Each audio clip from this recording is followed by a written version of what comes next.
And next one, please, Erica. So my name is Meg Brigno. I'm the co-chair of San Diego Climate Week. The other hat I wear is as executive director of Barron Creek Farm. I got involved after Erica brought this wild idea to me in the winter of 2025. And I'm so excited to be participating and helping lead Climate Week again this year. And we'll just go around and do introductions from our team. Hi, everyone. I'm the other half, the other co-chair, San Diego Climate Week, Erica. Very excited that you guys are all here today. And then for Climate Week, I mostly manage the marketing and sponsorships. So we appreciate any funded dollars that come our way to keep this going, because obviously we want to make this annual for all of you guys as well. Hi, I'm Casey. I am the sustainability lead for Climate Week this year, and we've been working on a couple projects to make sure everything stays as little impact in the spaces that we're joining in to create the best takeaways and most climate activism. I'm also on the board of Sustainability is Sexy, who will be our waste partner this year for our summit events. Hi, everyone. I'm Stephanie. I'm also on the board of Sustainability is Sexy, helping Casey with the sustainability pod. And I also work for a zero waste consultancy called Waste Not Consulting. So looking forward to chatting with you all. Hi, everyone. Isabel Jordan here. I am a San Diego Climate Week volunteer, and I will be leading our event registration. So excited to get to meet you all today. Thanks. So thanks so much. We are a group of volunteers here at San Diego Climate Week that created a space for collaboration, education, and action, accelerating local climate solutions and strengthening resilience right here in San Diego. But we also really recognize that we're not just San Diego County. That's not where climate issues begin and end. We're really excited to have representation from Baja and other areas of the world that can speak about climate solutions creatively. So we're all in this together, and we're really excited that San Diego Climate Week is really more regional than ever, and we're growing into that. So as Climate Week, there are multiple ways to get involved. Hopefully you saw our last webinar about what Climate Week really is, but there are a lot of ways to get involved. First, you can create an event, you can host, and hopefully that's what most of you guys are here to do today. But secondly, a lot of those hosts need spaces. So we welcome people that can offer any kind of venue. Be creative with what you're offering. Maybe it's your workspace. Maybe it's your Pilates studio. Maybe it's where you bank. Different places you might have different relationships with that you can leverage to create a venue for San Diego Climate Week. And lastly, you might be a great speaker. You might have some expertise that deserves a stage. So please do also consider being a speaker. So we have some goals this year that are pretty lofty, as one of them is to have an event in every single zip code in San Diego County. But we're also trying to ensure that we're more diverse besides just regionally, ethnically, and with our age and socioeconomic representation. So last year, San Diego Climate Week really mirrored what San Diego County looks like. But in terms of age, we really lacked a lot of youth voices. So we really want to encourage young people to speak up, step up to the mic, organize, and be part of Climate Week this year. Also, our elders, please show up. You've been, paving this path for us. We'd love to hear from you. We obviously want more ethnic diversity as well as socioeconomic diversity.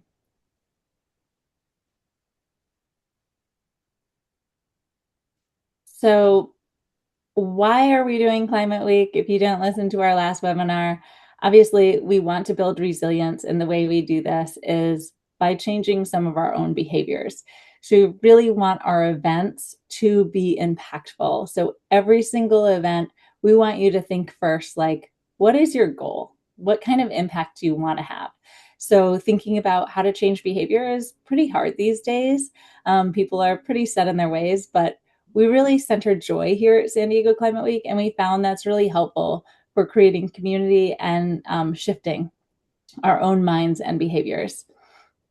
We also really love people taking political action.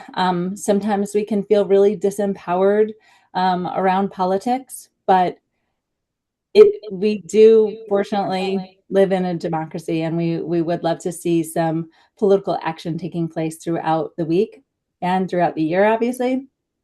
And then we can really help people grow their organizations. So making sure that Climate Week is not just something that is a one-off. We'd love to help you create further momentum for the actions that you're really engaged with year-round. And a key point of San Diego Climate Week is collaboration. So we really want to not few not really future beer collaborations. I'm not sure, little misspelling on this slide. Not sure what we were going for there, but beer does connect people. We definitely want more connections made. So please do collaborate. Think about different organizations you can involve. Think about different businesses. Maybe bring beer in. Next slide. So as I mentioned, somebody asked which event I was most excited for this year. So our calendar doesn't come out until, well, that's actually up to you. Our calendar will be open for your events on August the 1st, but we are announcing our summit so you understand which events we are creating as the committee. So we're hosting 5 summits this year, increasing it from last year. This is Erica's wonderful idea. We are adding a fire summit this year, which we're really excited about. But we'll kick off on Thursday, October the 1st at 4 p.m. with an incredible paddle out. This is going to be in partnership with really incredible organizations, Surfrider, Wild Coast, SD Coast Keepers, Red Earth Movement. We're going to paddle out into the bay, say a prayer with our Indigenous elders, and come on, paddle back in and get into some great interactive experiences at the Coronado Community Center, and then move inside for a tri-national panel about the Tijuana River crisis, as well as other water issues. Then on the 3rd, on Saturday from 10 to 2, we'll be having a land summit at Barron Creek Farm up in Oceanside, where we'll be really sharing the ideas and experiences of Indigenous relation with land. And so we'll have a native marketplace, Indian tacos, we'll be doing a tree planting on the farm, as well as a fruit tree giveaway with Tree San Diego. And then we'll be having a panel, as well as some incredible talking circles that will help us vision a resilient San Diego. Interwoven throughout that experience, we'll also have bird singing and dancing. For our very first Fire Summit on Tuesday the 6th, we'll be at the NAT and sharing out new perspectives, not really new perspectives, but different perspectives on fire, and speaking about creating more fire resilience here in San Diego County. And so we'll have an expert panel followed by a reception on the rooftop. For Clean Air Day, we are going to be at Spreckles Organ Pavilion, which is a beautiful outdoor space in Balboa Park. And we will be having a tabling session with leading nonprofits, as well as a listening session with the City of San Diego's Climate Advisory Board to really have citizens speak up around the Climate Action Plan and share our ideas with Climate Advisory Board members. And then following that, we will have leaders take the stage scientists, business leaders, and politicians to have a friendly debate and speak about the issues of clean air. And they will climate change. Okay. Then on Thursday, the 8th, we will be having a People Summit, and that will be at University of San Diego, held first at the Garden of the Sky up front, having a beautiful outdoor market for sustainable products and experiences, and then moving towards the back to the Garden of the Sea for an evening of music, tapas, drinks, and a sustainable fashion show. So as you all are planning your events, Climate Week is amazing because there are so many overlapping events. You really have to plan your schedule. So don't worry about overlapping with our summits, but we did want to present these just to share what we're already doing as a committee and where we're going to be hosting and when, just in case you do want to collaborate. Like SD is going to be doing a collective ride to the Air Summit on Clean Air Day. So there are some great add-ons to this. Sierra Club is going to be doing a tour of some of the polluted sites in the Tijuana River watershed prior to our water summit. So if you have ideas to kind of add on to what we're doing with these summits, or if you want to, if you're doing a really big event, maybe try and choose a different time. Next, please. So really what makes Climate Week is not just our summits. It's really what events you all create. And so we want to make sure that the process is as easy as possible. Some people didn't find the process very easy last year. So we are going to be trying to fix that by making it easy to work with Isabel, myself, and Erica by hosting office hours every Friday in August and September. So we make sure that it's nice and easy for you to sign your event up. And if there are tech issues, if you're just not a computer person, it's fine. We can definitely help you out. But we had a great turnout for a lot of our Climate Week events. Hosting on our calendar does help organizations and businesses reach new audiences, as you can see in this second diagram here. And the thing we did best, I think, last year was supporting everybody trying to host.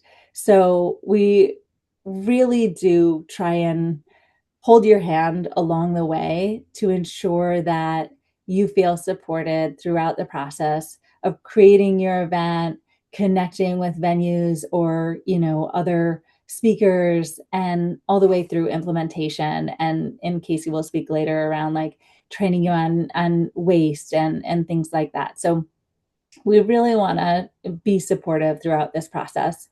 And apparently attendees are very engaged. So if you have an issue that you want more engagement on, Climate Week is a great time to do that. Next, please. So we had a lot of creativity last year. It was really wonderful to see all the different ideas that came to be. Some of my favorites were the Wild Coast Symposium at Scripps. That really brought out some innovation in blue carbon, as well as the OTE tour. I got to see our landfill. I got to see where my waste goes, and that was really important for me. Other events were, the Chamber of Commerce in Carlsbad really showed us how, North County cities can make change at all different levels. Feeding San Diego is involved, really cool, like beach yoga, qigong, meditation events. San Diego, we're really blessed to have a lot of open spaces to just hold free events and say, hey, we're going to meet on the beach and meditate. So please be creative, and we'll go into some more of the ideas. Next, please. So some of our most requested ideas, as we did survey around a ton of events this past year where we're tabling. A lot of people want to do cleanups. A lot of people talked about corporate sustainability and having more businesses engaged. People love bike rides. People really want to encourage voting, so ballot filling out, bringing up the issues of transportation, doing arts and crafts together, doing bird watching. The bird watching was really written on a lot of tables where we were trying to ask for ideas.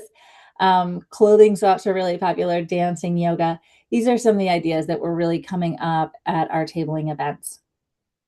So you guys can read through these. I don't have to read them all out, but some really fun ones are, doing a San Diego Climate Week 5K, doing a hike-a-thon. Plogging came up a few times. I personally run a farm, so doing farm tours is really interesting for me. Native gardens, all of these type of, trips to talk about agriculture, tying in with people talking about food. This is one of the most personal ways that we can shift climate is changing how we eat. Changing what we wear is also really important to climate action. So doing clothing swaps or teaching about textile, manufacturing, things like this is also critical. Next, please. And we have another slide of all we actually had more around 150 event ideas. So you can see we try to pair them up into a couple different topics here. And then the full list, which of course I will email all of you guys the full list of it, but these are the actual words that we got out of from people of the sustainable AI infrastructure that they want to talk about. Someone wanted a climate data hackathon. So I will share all the slides and the whole list of ideas. So hopefully that just gives you guys inspiration of what people want to do during Climate Week. And of course, take those ideas, make it your own, have fun, or create something completely different. Great. So you can, host an event, use those ideas, come up with something really brand new and fresh. The other piece that we really do need, we need speakers. I think some people are shy and don't recognize their expertise, but we just did an in-person event last night, and I can say, people sitting around my table all had something to share that I didn't know about, and I would love to learn from. So, sign up to be a speaker if you do have time that week. Next, please. And as I mentioned in the beginning, a lot of folks don't have their own space accessible to host an event. So sharing your venue or any venue that you think might be willing to be a host space is really, really helpful. So we have this whole venue database, and that is critical for the success of Climate Week. And as I mentioned, we're really trying to hit every single zip code in San Diego County, and that's our reach goal for this year. So please help us by signing up venues in different zip codes. And one confusion that we got last year was that if you shared your venue and you shared that you wanted to be a speaker, we would somehow match you guys up. So our team unfortunately doesn't have the bandwidth to do that even this year as well. But we will be sending you the whole list of venues, the whole list of speakers. So if you want to create your own panel, if you want to maybe collaborate with one speaker and do a fireside chat or something, you need space. You can look at the spaces. It is up to you guys to reach out to those people. So just want to be clear about that. But of course, for office hours or anything like that, if you guys need support or are asking about a certain venue, we'll take a look at this list, of course, for first things, but then our team members will try to help you during that time.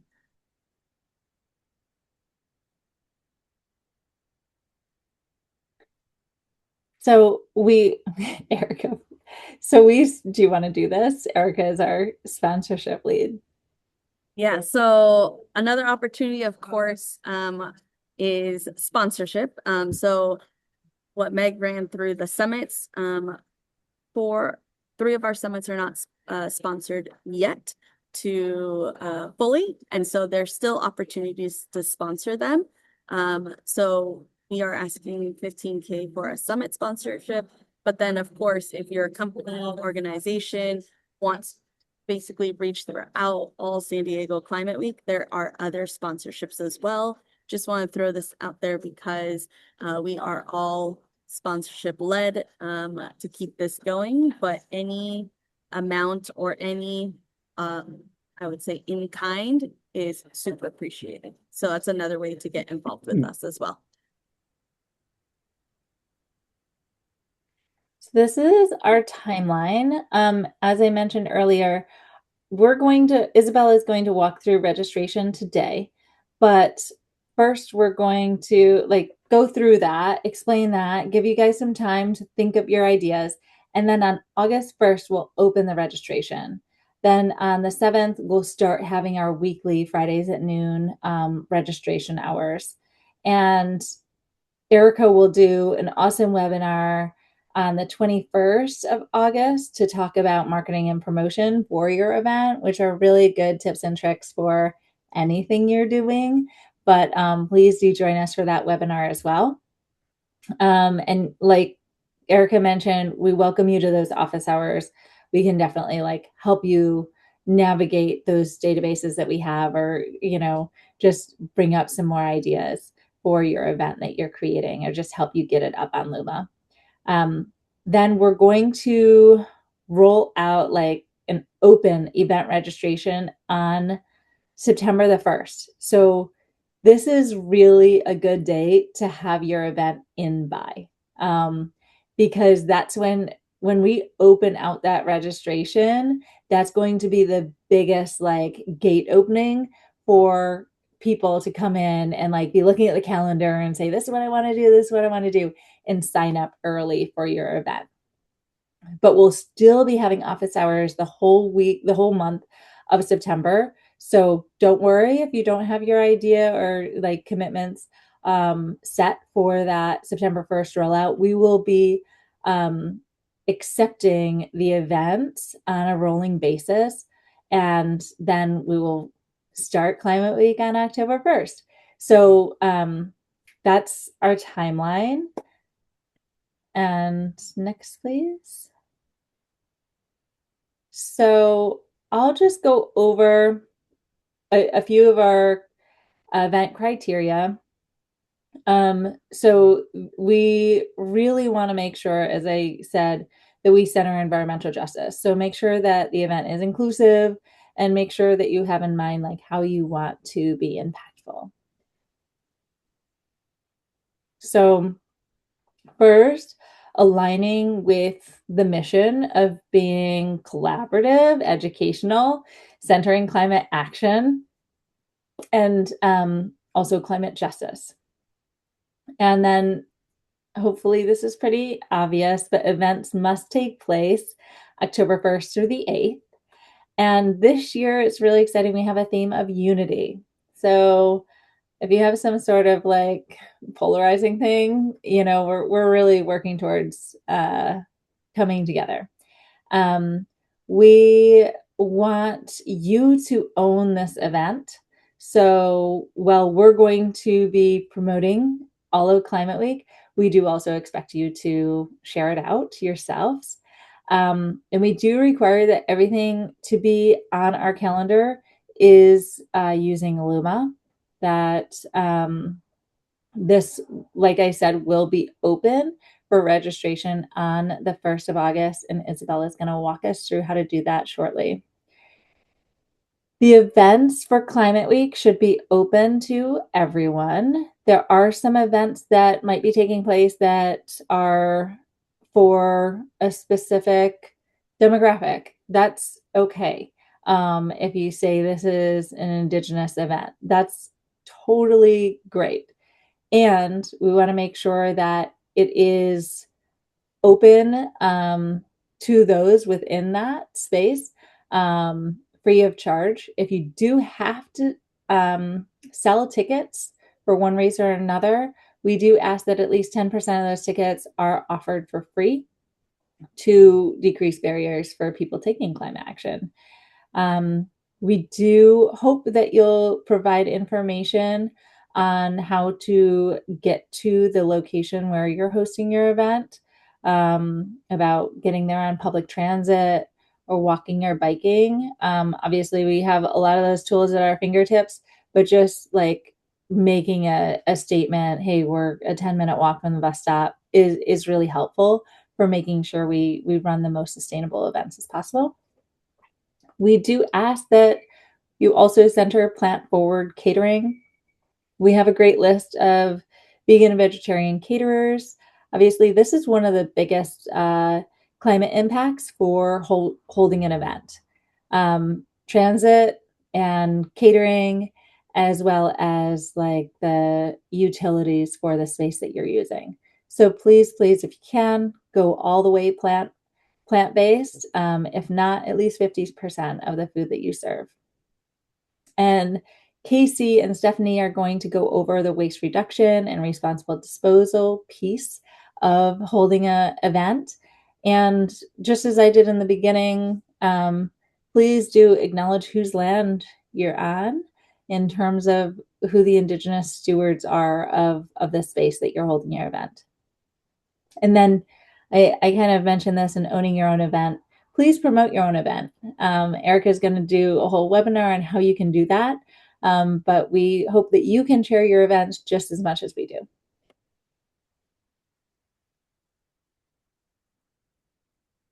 So I kind of went over all of these.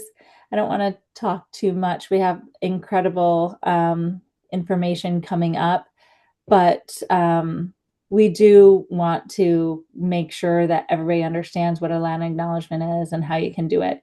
So this is always sitting on our website on how you can do your own land acknowledgement. And making sure that things are accessible means that you create safe space. This is really important these days as people feel like there are spaces that don't welcome everyone. We want to make sure that speakers are from all different backgrounds and that we offer some free tickets, no one turn away for lack of funds. And also just recognizing different abilities, recognizing that there are a lot of people that are hard of hearing. There are a lot of people that can't make stairs. There are a lot of folks with different sets of abilities. So really keeping that in mind as you design your own event. And I already talked about this, having an ADA accessible space. We really, besides just, having language free of elitism, we want to make sure that you do offer translation or captioning or ASL as you find needed. And we can give some tips on doing that as well. So we're really excited about our theme this year being unity. This is one of the things that we need most to really shift the needle, is to all come together around what our beautiful planet needs from us as a species. So please do highlight this theme and utilize it throughout your work. We hope that you can really highlight actionable solutions. Of course, we need to talk about the problems and we need to educate each other about all the problems. And we really want solutions and to take action. We love data. I love data. Isabel loves data. But sometimes we can go into a spiral of doom and gloom with climate work. We can be like, we're past the tipping point. We're all going to die. What's the point? We try not to do that at Climate Week. That's not helping anyone. Having hope and giving agency is what is going to help us here. So we really try and encourage that and sharing our resources. And one way of sharing resources is through arts and culture. So please try and look at these tips and incorporate them into your design. One thing that is really hard for us is seeing the amount of greenwashing that happens. This is something that definitely a lot of like other climate weeks have had an issue with and have been really criticized for. We really value authenticity here, and we want you to engage from that place, not thinking of this as a marketing expo. Consumerism is not helping us. So we don't need sales pitches. We really need like solutions. So please avoid any greenwashing. Businesses, be engaged. We want you here. Corporations, huge institutions, we want you to create events, and please be authentic with it. In terms of communication, I already mentioned Luma. Isabel's going to go more into that. We're going to have reminders for everybody that RSVPs automatically built into that system, which is really great.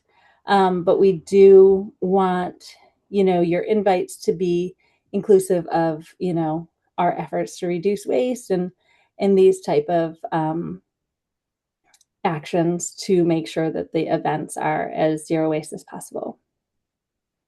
And we'll be sharing these sustainability guidelines and everything out after the webinar. We already talked a little bit about transportation. We already also talked about food.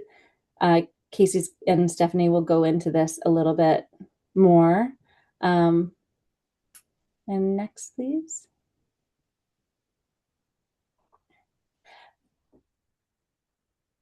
Erica, check in. Do we have other ones for Sis to do here?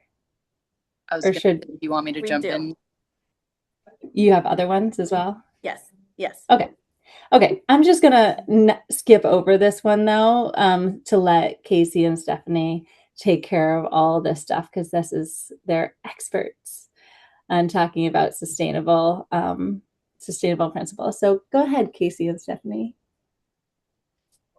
Yeah, so like I said, when I introduced myself, for anyone that joined on a little bit late, my name is Casey and I am an alumni from San Diego State. I studied sustainable recreation and tourism management, and I've been working with Sustainability is Sexy, which is a nonprofit out of Vista to do zero waste management for festivals and events. So today I'm just going to talk with you guys a little bit about what to consider when looking at an event and how to make it the lowest physical impact, but the biggest mental takeaways and climate action inspired by these events. So next slide. So the big thing is we want you to make sure that if you do bring in physical items to your events, that they are functional and not fashionable.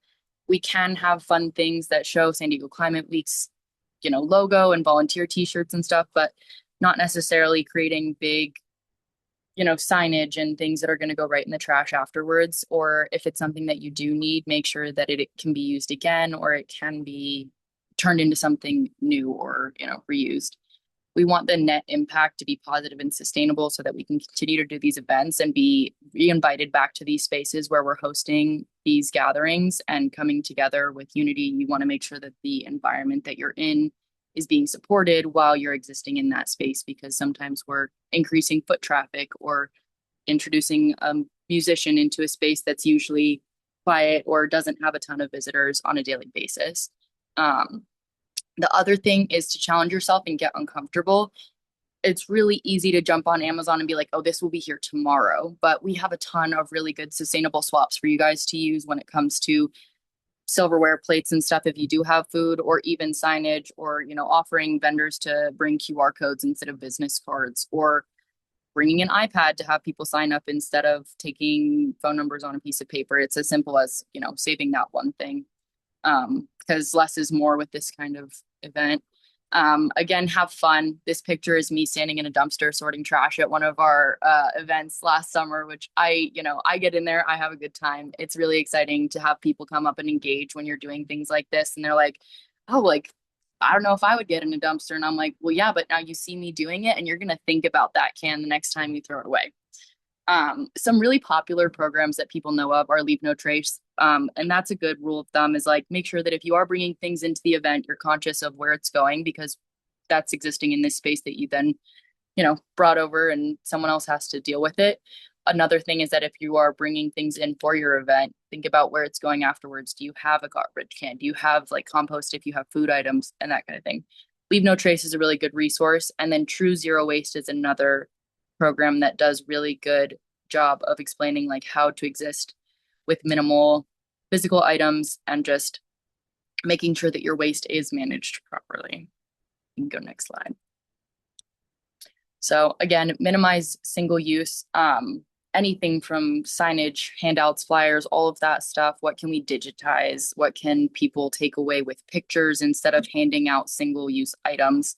For tabling, if you do have nonprofits that are joining you at these events, make sure that they're giving away items that people are going to be used, or don't give away anything at all. Like, I understand stickers are exciting, but like, is it going to last a long time? Is it going to be put in a space that, is beneficial to your marketing, versus is it something small that's going to get lost or thrown on the ground at that venue and end up being waste?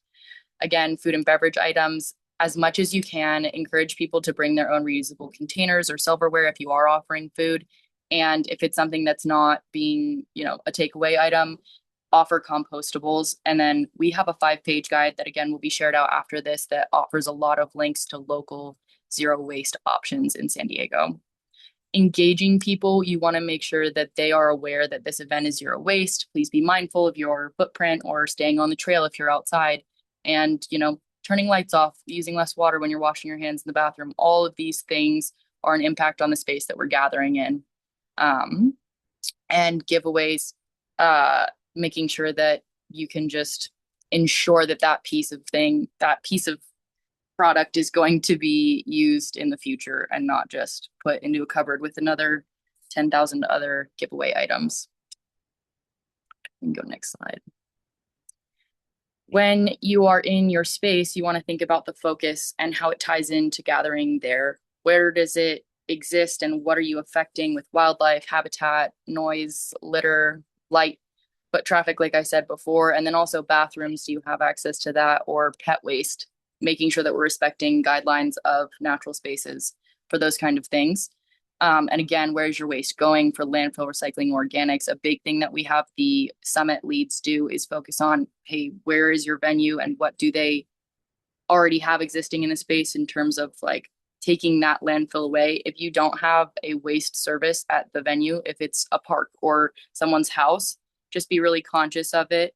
And making sure that it is getting sorted out as much as possible. For the summits, we do have CIS working as waste warriors to do the diversion on site. So really carefully sorting out recyclables, 10 cents, all of that type of thing, and making sure that it does end up at responsible waste like treatment facilities, essentially, and that it is going to be used in the right space, instead of just throwing it in a multi-use bin and then hoping for the best and tossing it in the landfill.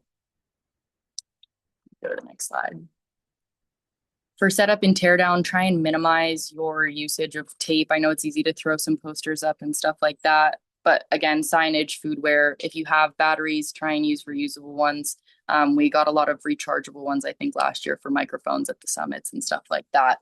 And then you do want to make sure that you have some sort of signage for people to have some guidance with waste collection. So if you don't have the opportunity if you don't have food, you don't necessarily need a compost bin, but just be conscious that people might be bringing stuff into the event. And then for teardown, make sure that you hold attendees, vendors, and the venue accountable of being responsible with our trash, not leaving it on the ground, that kind of thing. And then for waste sorting, we have Trash Talk as a partner this year, who also has a live feed that they will show at the summits of exactly what's getting sorted and where it's going. And then Sustainability is Sexy is always a resource for anyone that has questions about sorting or resources for any sort of zero waste events. And if you are getting donated goods and food, make sure that you are trying to minimize the stuff that's coming from there. I know that you might get like a bulk tray of sandwiches or a cheese platter, that kind of thing. Just be responsible about where it's going afterwards. And then to take away from this, we want to amplify and inspire change. So how can we deliver the most impactful takeaway and continued action while also minimizing the physical impact of the space?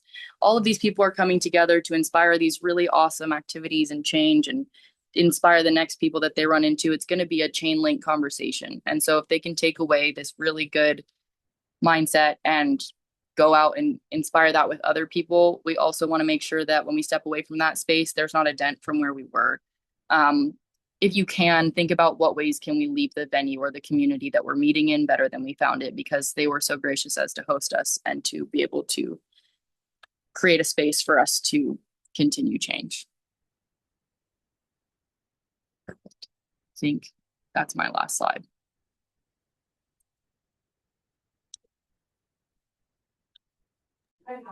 Then I think Isabel is going to be joining next. Yes.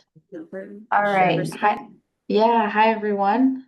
So I do have to hop in 8 minutes, but I think what I can do is at least give you an overview of what submitting an event to Luma looks like, and then maybe I'll hand it back to Meg or Erica to go deeper into the event submission guide. So let me just show you. If you hosted an event last year, this event submission guide should look really similar. We made a few small enhancements to it just to streamline the process, like Meg mentioned earlier. But this is all of the information you'll need to submit your events to Luma and to get added to our San Diego Climate Week calendar. And two things I want to emphasize when it comes to event registration. I know that it was a little challenging last year. And so there are two key steps in order to get your event added to our calendar. You need to submit it through Luma, and then you need to complete a second event organizer form. And I'll show you guys what that looks like today. So here I have my personal Luma account. So let's imagine I'm an event host like one of you all. And so what you'll do is you'll navigate to the San Diego Climate Week calendar here in Luma, and then you click Submit Event. So if you want to start creating your events in Luma now and then submit them to our calendar August 1st when it opens up, you can absolutely start doing that, which would be submitting an existing Luma event, or you can create a new event here where you can name the event, add all your information, and then this will get sent to us. One thing that we do require, let me go to my event that I created yesterday, is this test event. So this is an event I created yesterday, submitted it to our Luma calendar. One of the pieces that's really important for event submission is that we can gather really good information about who's registering. So that way we can ensure that we're having inclusive and diverse attendees and registrants across all events. And so what that will look like is within your event, once you've submitted it, you go to the registration tab, and then you will add some custom questions here. And so in the event registration, just going to jump down a little bit. There are all of these questions here that are required to be added to your event. So we need all of these questions added. There's 11 of them. I think one or two less than last year, but all of these questions need to be added to your event. And if you have any issues with that, feel free to join our office hours or send us an email and we can help walk you through getting all of those questions added. So once you've added the questions and you've created the event, what you'll then receive is an email from Climate Week Network that will look something like this. And it will say, thank you for submitting your event. And this is where that step 2 comes in, where you then have to complete this event organizer form. And that will look like this. So you'll add in your URL from your Luma event in here, and then you'll add in some additional information about yourself. And this is really intended for us as Climate Week, just to ensure that we're gathering all the right information about folks that are actually hosting events through Climate Week. So that's the 2-step process, and I went through that really fast. I'm curious if folks have any questions about what I shared before I keep going. Let me check the chat. Nothing so far.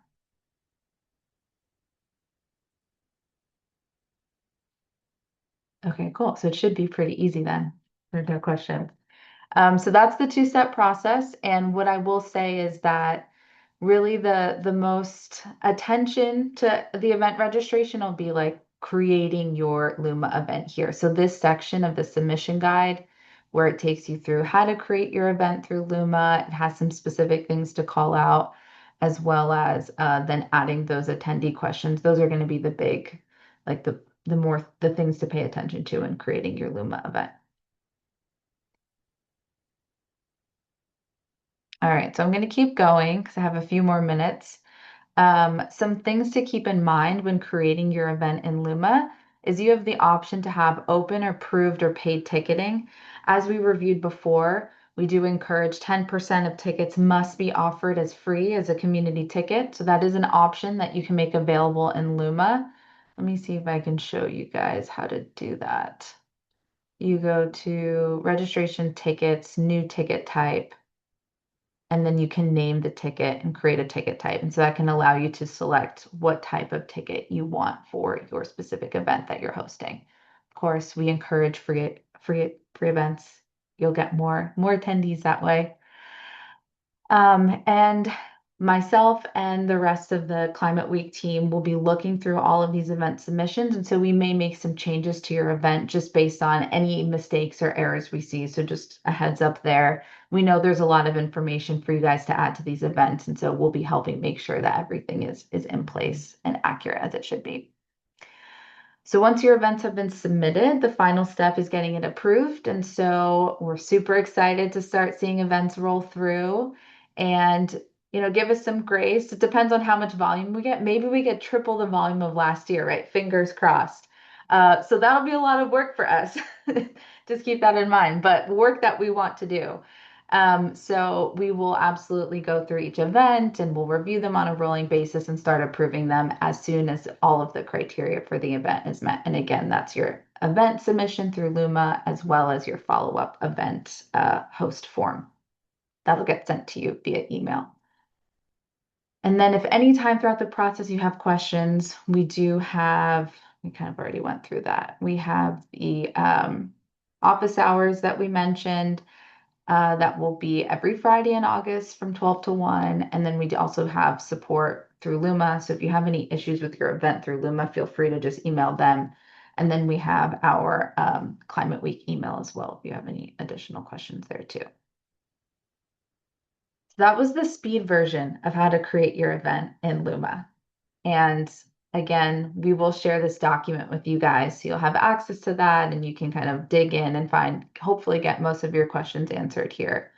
But yeah, I think that's all I had. Amazing. Thank you so much for reviewing that, Isabel. No problem. And I think we want to open to questions, ideas, cross-pollination, a lot of which is already happening in the chat.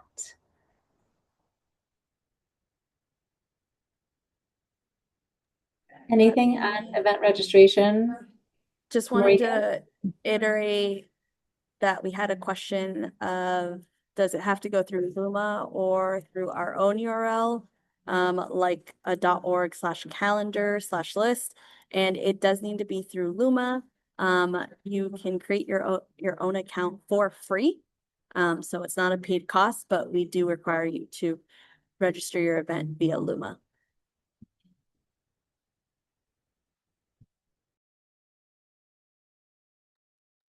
Mariko, I saw your hand. Was that your question? No. Hi, Meg. It's good to see you. The last time was at Community Roots Farm looking for the location, and we've decided to do a roundtable instead of the big full event just because we ran out of time. But we're looking still to do the event next in 2027 for the Heirlooms Living event. Yeah. So we've already got everything laid out. We've booked the room and the time.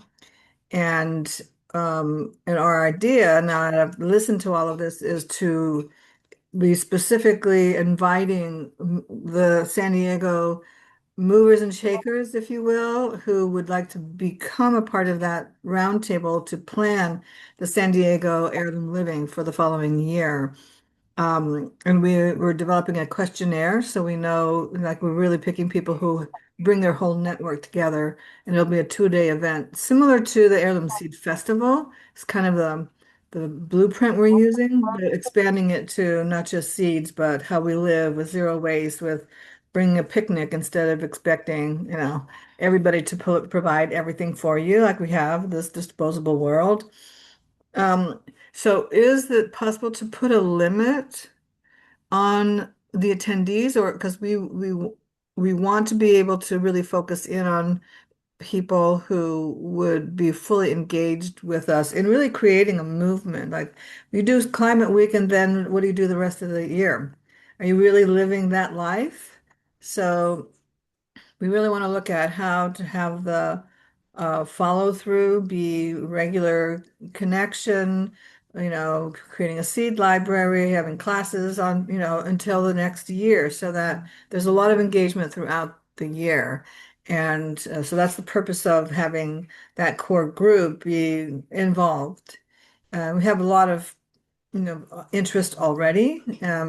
So I don't know if that would not be inclusive because certainly other people could attend, but we really are focusing on who will really be the core team for that event for the following year. I think it would be great. I'm so excited that you're doing this in San Diego, and also think that, the more you open it, you can always set a attendee maximum limit on Luma. You just set that where it is. We definitely have to set that for all of our summits. So yes, you can set that limit, and you can definitely say who you're aiming to have at your event, and you can send the invitations to the attendees for who you want to invite. And we do encourage, it will be on a calendar so other people can attend, but in order to make sure that you have your key group there, you can send out those invitations. And we expect everybody who has an event to send out invites to your particular event. So thank you for that. Okay, And great. Lilith, I see your hand. Yes. Hi, and thank you again for this presentation. Gave out a lot of useful information. But I do have two questions. So one of them being, as an event host, do you need to have a venue prior to registering the event? Yes, so you do need to have your venue space. And there is a list already of some venues that are offering free space. Hopefully, maybe you can, figure that out before getting your event registered. You can always edit your event. So you could just put a location. You could even make it a webinar at first, and then you could actually post it as a in-person event. So everybody just know you can register your event and edit the details later. Okay. Yeah, that makes sense. And then the second question is, I know you mentioned your collaboration. So regarding events that would have alcohol, is there a guideline on the age? I know, we want to be inclusive, but how do we navigate that? Yeah, so I mean, we're doing a few of these as summits. Obviously, we'll have security at those events that are checking cards, and so that takes care of that legal issue. Okay. And that might also depend on the location that you are partnering with. They might have guidelines around alcohol that you probably have to ask them and Yep. comply with. Thank you. See, Ria. Yeah, I had the question about registration. So my question was actually, I understand that people need to register for the event once the event is on Luma.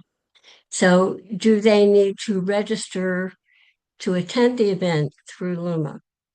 Okay, then what is the purpose of requiring a separate URL for the event? Within the event registration, there is a part where before you had to put your Luma event, and that is the Luma event URL within our event registration form. Oh, okay. So it's the same Luma event link that you are creating for your Luma event. We just need the URL for the backend system to recognize it. I see. Okay, Yes. thank you. Of course. There's somebody with the name Cultivating Self. I mean, hopefully we all are cultivating self. But right. So my name is Rishi, and first of all, I just want to acknowledge all of you, the leadership, your guys' decision-making process, being inclusive, and hearing Red Earth movement. Adam is a dear elemental brother of mine, and so I'm just really want to honor you guys of including in a not just like performatively, but including in a real way in the making of this event and including the San Diego Native community, because it's one of the biggest and most diverse in the country. People don't know there's more Native diversity in San Diego County than any other county in America. So that being said, my question is kind of twofold, right? One is I'm a nerd. I'm involved with California donut economics. If you guys don't know about donut economics, I definitely think all of you all should just explore it yourself. Don't drink the Kool-Aid, right? If you're not being forced to. But I do wonder, one, I would love to support in creating a way to easily allow everybody in the network to connect with people who are looking for speakers that are relevant to the different indicators. Just thinking about it like a more easier way to use kind of like the way you organize and sort data so that we can easily connect people with people who are doing things in their same space, using the magic of what we have at our digital fingerprints. Oh, that's one thing, just planting that seed with you. The other one is I'm gonna share a link in the chat. I organized this during SF Climate Week. I'm going to share the event I did. And I'm curious, I did this in the Bay Area, and it was really successful. A lot of people came. However, I was kind of just people came and they got to experience my presentation in a government meeting. People were encouraged to come to the government meeting using Zoom. So it was kind of a way to kind of, I like to call it dowjacking instead of hijacking. It's like, how do we get people to show up to these local government places where decisions are actually made? Ecological decisions, social decisions, and economic decisions. So that being said, I'm curious this time around, can we play with actually being a little bit more organized in planning something like this and inviting different organizations and community members, like even in this, who have joined this call, who would want to join a talk with the county supervisors meeting, and we could all join that and do a public comment together and plan it during San Diego Climate Week, or there's so many different committees and commissions, nobody even knows what they do. I mean, that's a huge problem, in my opinion, is our civic literacy. That people don't know what decisions are being made with our taxpayer dollars and our spaces and everything. So anyway, plant that seed. Can we do something more organized? I'll do this again, what I did with the SF Climate Week. I can do that again by myself, but I would love also to collaborate with a lot of you in a more organized way. Thank you, Rishi. And I've actually seen you speak and explain donut economics, and I really appreciated that at USD.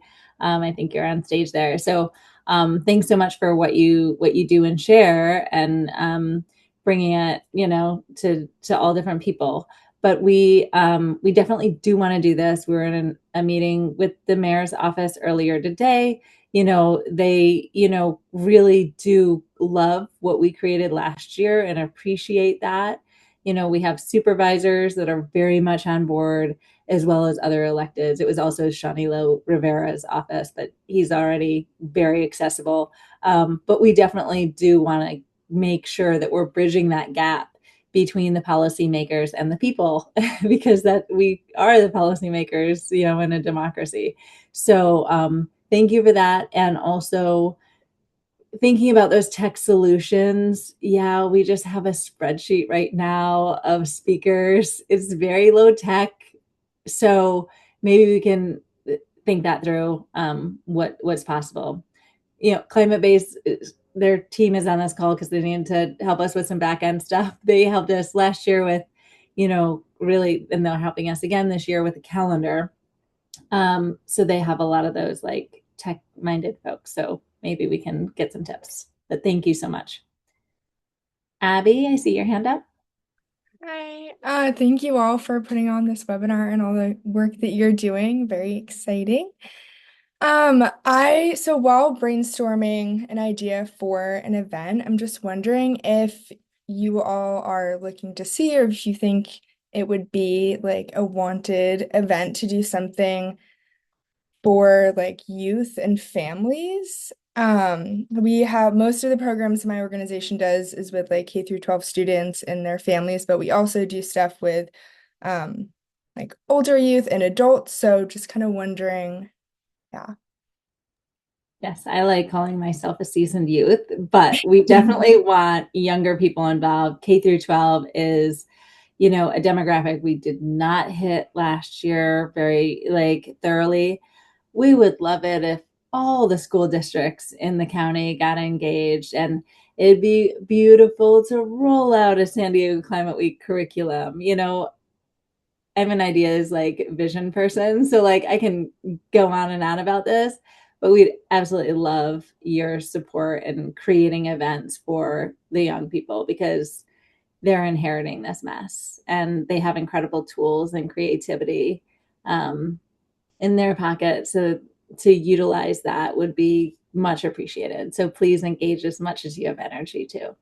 Okay, amazing. Thank you. Any other questions?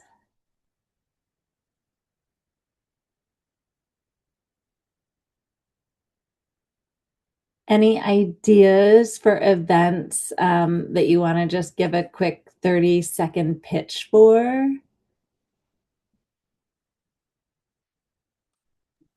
And this is recorded not to scare you, but to also amplify that this is going to be sent to multiple people within our email list, and then on YouTube as well. So maybe someone from this call is not,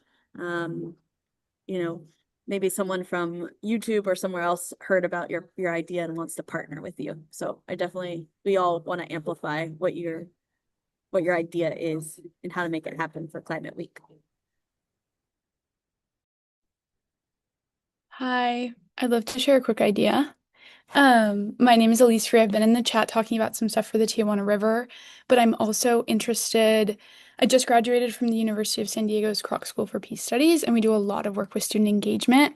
One of my professors' name is Sarah Fetterman, and she has recently led a class on social action. So I would love to somehow create a smaller scale version of that class on our campus where students and young people can come and interact, and maybe we have a few different climate topics we can work on. So if there's any other students or recent graduates in this audience who would like to collaborate on something like that, please reach out to me. I'll put my email in the chat, or anyone related to universities at all, I think could be a really cool opportunity. I love that. Thank you so much. We were just at USD on Wednesday, and clearly we'll be hosting at the Kroc School during Climate Week, but we really want to activate that space. So thanks so much for taking that initiative. That's very exciting. Osvaldo, I see your hand. Oh, you're still on mute. From Tecate, from Mexico.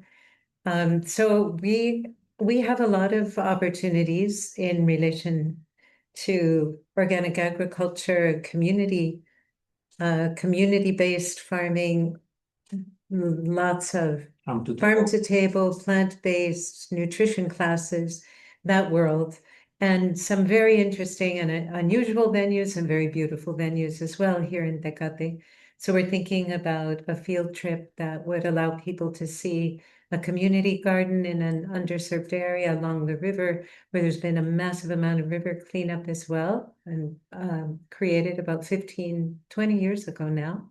And a really remarkable place. And there are other community gardens and community nurseries along the way. And then at Tres Estrellas en la Cocina que Canta, we have a beautiful farm to table venue, and also a water treatment plant, a pilot plant that treats the sewage from about 1,000 people. And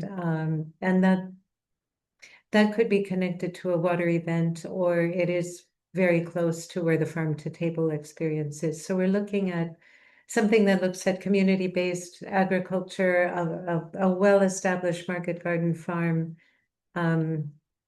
cooking school food venue, and maybe some community nurseries and the water treatment plant as a day long. And I think the question is, if people were leaving San Diego at 9 and getting back at 5 or 6, would that work? A full day out across the border. So thank you so much for being here and for these offerings, for what you do every single day. We definitely want to highlight that and bring attention to it and bring people towards it. So I would say for that kind of event, thinking about Sunday possibly, so that more people could attend.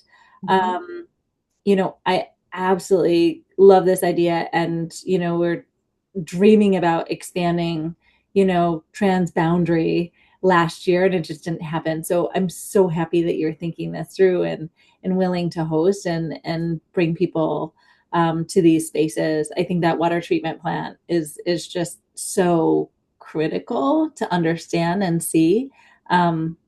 So maybe think, for an all day kind of event, like think of a Sunday, maybe. Yeah. And All right, that sounds good. And And if there are also, any other water-based projects in Mexico or speakers, we can also provide something on the panel in Coronado or add to the binational conversation, but it'd be great to know what other people and the themes that are being focused on. I know that Tijuana River, is a major issue, and we're in the upper watersheds of the Tijuana River here in Tecate. I would say definitely. I think I was copied. You were connected with Charles, right? So our emails. So I saw your email, and I think the best way is to connect you with Mal, who's managing the tabling for that event. I think Charles has the speakers like pretty confirmed already for the summit, but I think tabling there and perhaps like, getting people signed up for that event, explaining everything that you're doing as well would be great at that summit because that's the first day of Climate Week. Okay. and then the only thing to keep in mind, Sunday is a very good day because that's not within any of our summits. But if it can end earlier, just because I know, like, I do take a week off of work, but I know a lot of people aren't fortunate enough to do that to go to all the events, so they do have work on Monday. So the earlier the better that they can get back would be good, and hopefully that they would be able to come through the whole day for them. We'll make it. Thank you. Other ideas?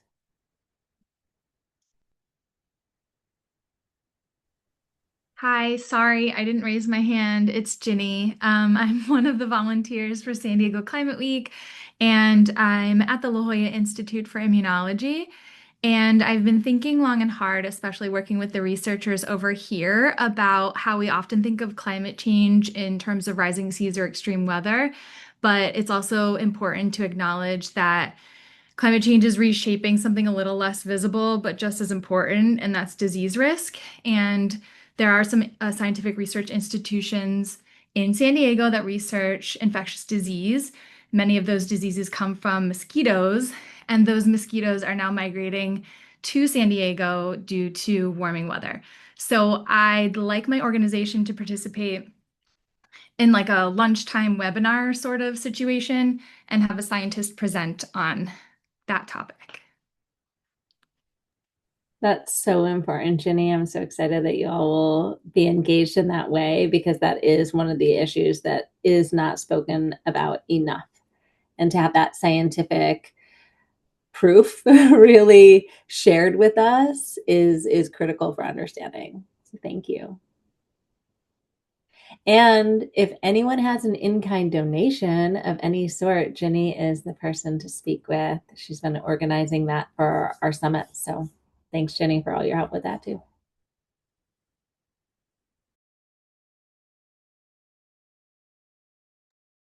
Other thoughts, ideas, connections? If not, we will close this out with gratitude. I don't see anybody else popping up. Erica, anything else? No, I think we're good. I try to answer all the questions in the chat, and thank you guys again so much for just wanting to be involved with Climate Week. It was crazy last year, but now that we've had a whole year, we've connected with so many more new people, and just it's growing and we love it. So thank you guys so much to be a part of this. Yeah, thank you all for spending your afternoon with us. Happy weekend. Bye.